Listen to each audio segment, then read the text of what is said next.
The All Blacks have responded in style after their disappointing opening performance against the Stormers, smashing the Sharks 54-0 in Durban. But despite the huge scoreline, New Zealand's media are warning that Dave Rennie's side still have plenty to prove before facing the Springboks. After struggling to find their rhythm against the Stormers, the All Blacks looked far more like the team expected to take the field in the opening test against South Africa. The scoreboard tells one story, but the match itself tells another. New Zealand eventually dominated the Sharks, especially after half-time, but they were far from perfect during the opening 40 minutes. The All Blacks led just 14-0 at the break, and their attack was occasionally frustrated by the wet conditions, handling errors and penalties. That slow start is exactly what has caught the attention of New Zealand rugby writers. The message is simple. Beating the Sharks 54-0 is impressive, but it does not automatically mean the All Blacks are ready for Rassie Erasmus and the Springboks. Stuff's Richard Nola described the performance as a blunt reminder that this All Black squad remains a project that still needs plenty of polish. And that assessment makes sense.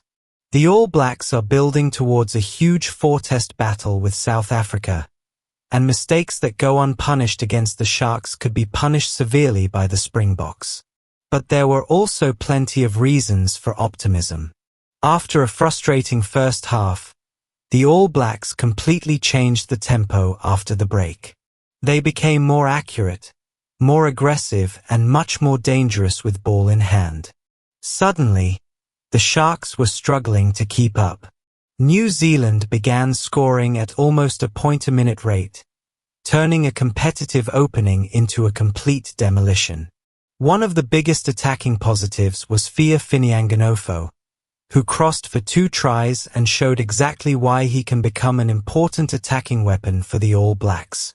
His finishing was sharp, his confidence was obvious, and once New Zealand created space, he was ready to punish the Sharks.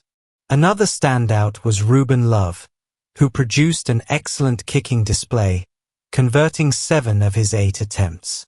Those points may seem routine in a 54-0 victory, but against South Africa, accuracy from the tee could become extremely important. Test matches between these two nations are often decided by small margins, and leaving easy points behind could prove costly. The biggest improvement, however, was the overall intensity. The All Blacks looked far more connected than they had against the Stormers. The forwards created a stronger platform. The backs began finding space and the team played with much greater confidence. That was reflected in the reaction from the New Zealand Herald. Gregor Paul, who had been highly critical of the All Blacks after their opening performance, was considerably more positive this time. His assessment was that the All Blacks had ticked almost every important box and showed enough accuracy, energy, and intensity to suggest they are moving in the right direction.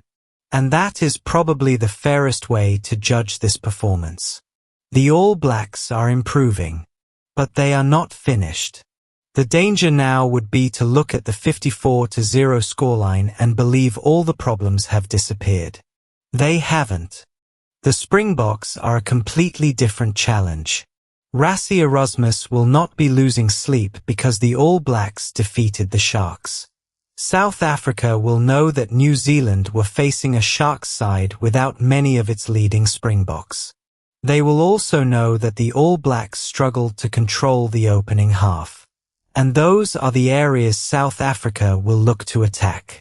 If New Zealand starts slowly against the Springboks, they may not get the chance to recover.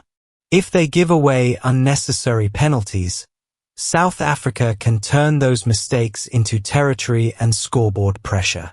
And if the All Blacks allow the Springboks to dominate physically, the game could become extremely difficult. That is why the next step for Dave Rennie is consistency. The All Blacks have shown their best level can be extremely dangerous. Now they need to produce that level for the full 80 minutes. The victory over the Sharks has restored some confidence after the Stormers' disappointment. It has shown that this team can respond to criticism. It has shown that the attacking structure can work. And it has shown that when the All Blacks find their rhythm, they can put huge pressure on an opponent. But the real examination is still coming. The Springboks will not care about the 54 points scored against the Sharks. They will care about whether the All Blacks can handle pressure, win the physical battle, control territory, and remain disciplined. So the message from New Zealand is clear.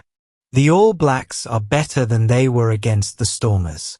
Much better. But they still have work to do. The 54-0 victory should be seen as an important step forward rather than a final statement. Dave Rennie has given his players a reason to believe. Now they must prove that this was not simply one brilliant second half against the Sharks. Because when the All Blacks finally face Rassie Erasmus and the Springboks, there will be nowhere to hide. No easy points. No second chances. And certainly no room for a slow start. The All Blacks have taken one step closer. But the real test is still waiting.